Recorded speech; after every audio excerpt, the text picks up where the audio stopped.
ज्या ज्या जिल्ह्यामध्ये या अवकाळी पावसाचा फटका बसलेला आहे त्यामध्ये त्या सर्वांना मी इथले आमचे महसूलचे अधिकारी असतील, कृषी विभागाचे अधिकारी असतील, ज्या माझ्या शेतकऱ्यांचं नुकसान झालं त्या सगळ्या शेतकरी पिकाचं पंचनामे करण्याचे आम्ही त्याप्रमाणे आदेश राज्याचे मुख्यमंत्री, दोन्ही उपमुख्यमंत्री, महसूल मंत्री आम्ही सर्वांनी दिलेले आहेत.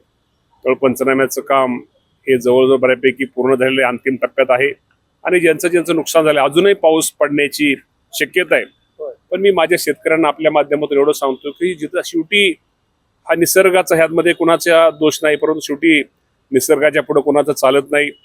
जरी आणि काही ठिकाणी पाऊस जोरात पडतो त्यामुळे निश्चित प्रकारे नुकसानीचे सगळे पंचनामे हे केले जातील.